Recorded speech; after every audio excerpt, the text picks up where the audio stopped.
Hello hi friends, welcome to my channel. ನಾವು ಇವತ್ತು ಅಂಜನಾದ್ರಿ ಬೆಟ್ಟಕ್ಕೆ ಹೋಗ್ತಾ ಇದ್ದೀವಿ. ಬ್ಯೂಟಿಫುಲ್ ಆಗಿರೋಂಥ ವ್ಯೂ ಮಾತ್ರ ನಿಜವಾಗ್ಲೂ ಅಕ್ಕಪಕ್ಕ ಭತ್ತದ ಗದ್ದೆ, ತೆಂಗಿನ ಮರ, ರೋಡಲ್ಲಿ ಯಾವುದೇ ಥರ ಡಿಸ್ಟರ್ಬೆನ್ಸ್ ಇರಲಿಲ್ಲ. ಮಾರ್ನಿಂಗ್ 8 ಆಗಿರೋದ್ರಿಂದ ವಿಂಟರ್ ಸೀಸನ್ನು, ಅದಕ್ಕೂ ವೆದರ್ ಕೂಡ ಸಿಕ್ಕಾಬಟ್ಟೆ ಚೆನ್ನಾಗಿತ್ತು. ಎಂಜಾಯ್ ಮಾಡ್ಕೊಂಡು ಸಿಕ್ಕಾಬಟ್ಟೆ ಖುಷಿ ಪಟ್ಕೊಂಡು ಹೋದ್ವಿ. ಅಲ್ಲಿ ಕಾಣಿಸ್ತಿದೆಯಲ್ಲ, ಅದೇ ಅಂಜನಾದ್ರಿ ಬೆಟ್ಟ. ರೀಚ್ ಆದ್ವಿ. ಇಲ್ಲಿ ಎಂಟ್ರೈಸಲ್ಲಿ ಪೂಜೆ ಸಾಮಾನು ಸಿಗುತ್ತೆ. ಮೇಲೆಲ್ಲೂ ಪೂಜೆ ಸಾಮಾನು ಸಿಗಲ್ಲ. ಪೂಜೆ ಮಾಡಿಸೋದೇನಾದರೂ ಇದ್ದರೆ ಕಾಯಿ ಹೊಡೆಯೋದು. ಮೇಲೆ ಪೂಜೆನೂ ಮಾಡಲ್ಲ, ನಾವೇ ಹೊರಗಡೆ ಮಾಡ್ಕೋಬೇಕು. ಬಟ್ ಪೂಜೆ ಮಾಡೋ ಆಸಕ್ತಿ ಇರೋರು ಕೆಳಗಡೆನೆ ಹಣ್ಣು ಕಾಯಿ ಎಲ್ಲ ಸಿಗುತ್ತೆ, ಅದನ್ನು ತೊಗೊಂಡು ಮೇಲೆ ಹೋಗಬೇಕು.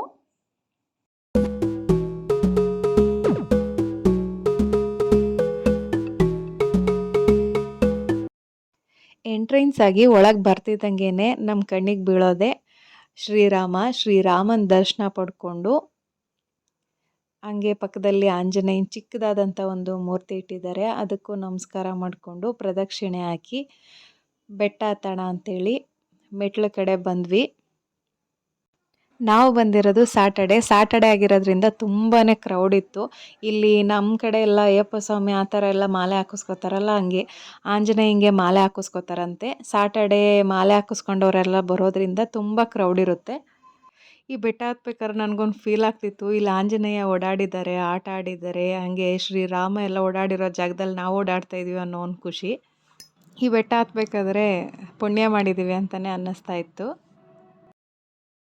ಬಂದಿರೋಂಥ ಪ್ರತಿಯೊಬ್ಬರು ಎಲ್ಲರೂ ಸಹ ಜೈ ಶ್ರೀರಾಮ್ ಅಂತೇಳಿ ಬೆಟ್ಟ ಹತ್ತೋಕ್ಕೆ ಶುರು ಮಾಡ್ಕೋತಾರೆ.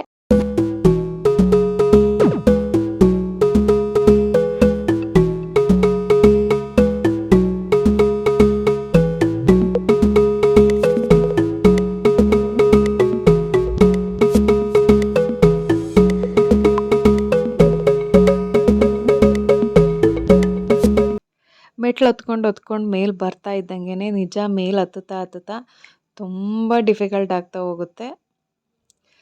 ಮಧ್ಯೆ ಎಲ್ಲರೂ ಜೈ ಶ್ರೀರಾಮ್ ಅಂತ ಹೇಳ್ಕೊಂಡು ನಿಜ ಹತ್ತುತ್ತಾ ಇರ್ತಾರೆ. ಅದೇ ಒಂದು ಎನರ್ಜಿ ಅಂತ ಹೇಳ್ಬೋದು. ನಾವು ಕೂಡ ಆಗೋ ಈಗೋ ಹೇಗೋ ಸರ್ಕಸ್ ಮಾಡಿಕೊಂಡು ಮೇಲೆ ಹತ್ತಿದ್ವಿ. ಇನ್ನೊಂದು ಕಾಲು ಭಾಗ ಇದೆ ಅಷ್ಟೇ. ಬರ್ತಾ ಮಧ್ಯ ಮಾತ್ರ ಸ್ಟೆಪ್ಸ್ ಹತ್ರ ಬ್ಯೂಟಿಫುಲ್ ಆಗಿರೋ ವ್ಯೂ, ಗ್ರೀನರಿ ತುಂಬ ಚೆನ್ನಾಗಿ ಮನಸ್ಸಿಗೆ ಮುದ ನೀಡುತ್ತೆ. ಅದಾದ್ಮೇಲೆ ಸ್ಟೆಪ್ಸ್ ಹತ್ತಿ ಎಂಟ್ರೆನ್ಸ್ ಹತ್ರ ಬಂದ್ವಿ. ಇಲ್ಲಿ ದೇವರ ಪ್ರದಕ್ಷಿಣೆ ಹಾಕಿ ಗರ್ಭಗುಡಿ ಹತ್ರ ಬಂದು ನಿಂತಿದ್ದೀವಿ, ದೇವ್ರ ದರ್ಶನ ಪಡ್ಕೊಳ್ಳೋಣ ಅಂತ. ಆಂಜನೇಯನ ದರ್ಶನ ಮುಗಿಸ್ಕೊಂಡು ಮುಂದೆ ಬಂದರೆ ಸೀತಾರಾಮ ವಿಗ್ರಹ ಮತ್ತು ಆಂಜನೇಯನ ವಿಗ್ರಹ, ಈ ಥರದ ವಿಗ್ರಹಗಳೆಲ್ಲ ಇಟ್ಟಿದ್ದಾರೆ. ಒಂದು ಬಾಕ್ಸಲ್ಲಿ ರಾಮ ಸೇತುವೆ ಕಟ್ಟೋದಕ್ಕೆ ಉಪಯೋಗಿಸಿದಂಥ ಕಲ್ಲು ಕೂಡ ಇಟ್ಟಿದ್ದಾರೆ. ಅದನ್ನು ವೀಡಿಯೋ ಮಾಡ್ಕೊಳ್ಳೋಕ್ಕಾಗಲಿಲ್ಲ. ನೆಕ್ಸ್ಟ್ ನೀವು ಯಾರು ಬಂದರೆ ಅದನ್ನು ನೋಡ್ಕೊಂಬನ್ನಿ. ನಾನು ನನ್ನ ಮಗ ಬೇಗ ಹತ್ತಿದ್ರಿಂದ ದೇವ್ರ ದರ್ಶನ ಮುಗಿಸ್ಕೊಂಡು ಹೊರಗಡೆ ಬಂದು ಇಲ್ಲಿ ಪೂಜೆ ಮಾಡ್ತಾಯಿದ್ವಿ. ಅಷ್ಟರಲ್ಲಿ ಅಪ್ಪ ಮಗಳು ಕೂಡ ಇಬ್ಬರು ಬಂದು ಅವರು ಪೂಜೆ ಮಾಡ್ತಾ ಇದ್ದಾರೆ. ಅದೆಲ್ಲ ಪೂಜೆ ಎಲ್ಲ ಆದಮೇಲೆ ಸ್ವಲ್ಪ ಹೊತ್ತು ಕೂತ್ಕೊಂಡ್ವಿ.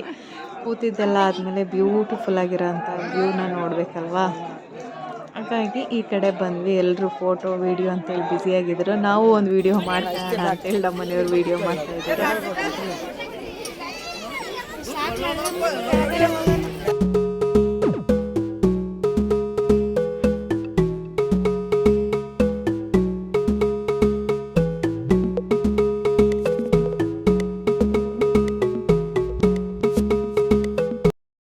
ಬ್ಯೂಟಿಫುಲ್ ವ್ಯೂ ನೋಡಿಕೊಂಡು ಒಂದೆರಡು ಫೋಟೋಗಳನ್ನ ಕ್ಲಿಕ್ ಮಾಡ್ಕೊಂಡ್ವಿ. ಅದಾದಮೇಲೆ ನನ್ನ ಮಗಳು ಹತ್ತುವಾಗ ಮಾತ್ರ ತುಂಬ ಕ್ವಾಟ್ಲೆ ಕೊಟ್ಟಳು, ಇಳಿಯುವಾಗ ಸುಮ್ಮನೆ ಇಳಿದ್ಲು.